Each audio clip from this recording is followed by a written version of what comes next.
कभी कभी मेरे दिल में ख्याल आता है कि जैसे तुझको बनाया गया है मेरे लिए, कि जैसे तुझको बनाया गया है मेरे लिए।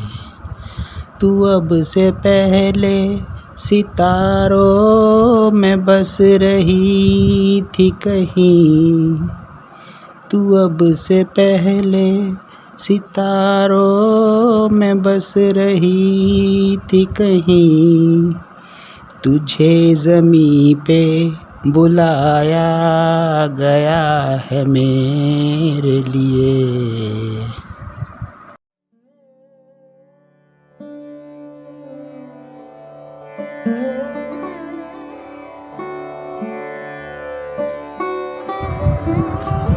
जी हाँ मित्रों, सूरज, चांद, सितारों से भी पार है परम धाम, जहाँ की हम सब आत्माएं निवासी है। पहले यह दुनिया खाली थी, न इसमें कोई मनुष्य रहते थे, न पशु पक्षी, न ही पेड़ पौधे थे।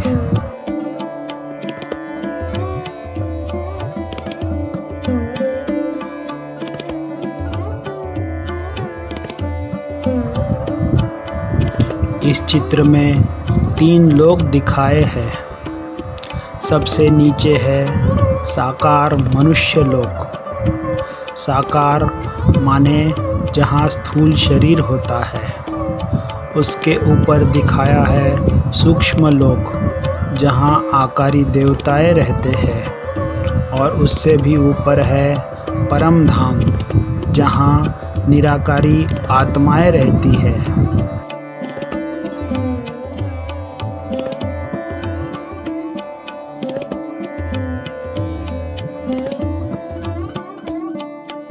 गीता में इस धाम का वर्णन किया है कि जहाँ सूरज, चांद, सितारों का प्रकाश नहीं पहुँच सकता है, वह परम धाम है, शांति धाम है।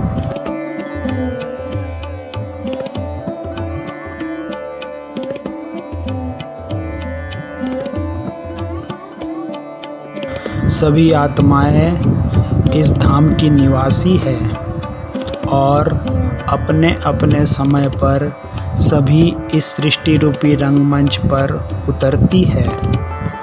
कोई तो सृष्टि के आदि से उतर जाता है और अंत तक रहता है, तो कोई मध्य में उतरता है और अंत तक रहता है, और कोई अंत में उतरता है।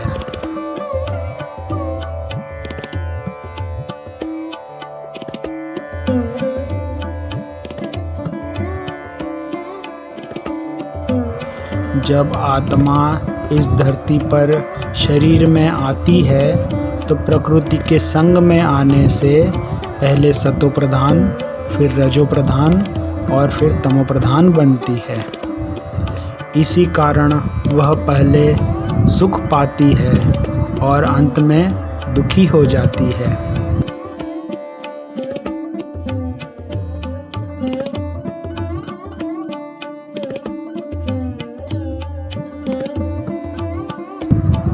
जब आत्मा एक बार परम धाम से इस धरती पर आती है, तो फिर लौटकर नहीं जाती है।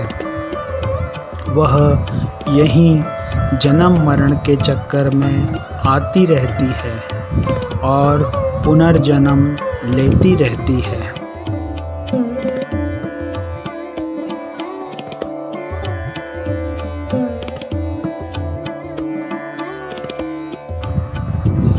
दुनिया में लोग मानते हैं कि आत्मा 84 लाख योनियों में भ्रमण करने के बाद मनुष्य शरीर लेती है।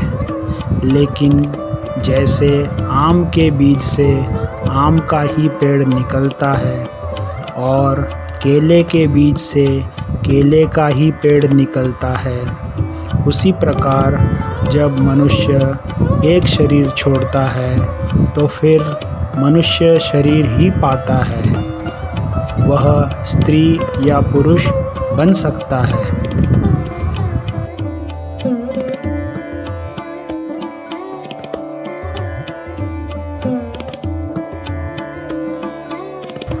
सृष्टि के आदि में यह धरती खाली होती है और सभी आत्माएं परम धाम में रहती है और सृष्टि के अंत में सभी आत्माएं परम धाम से इस धरती पर आती है।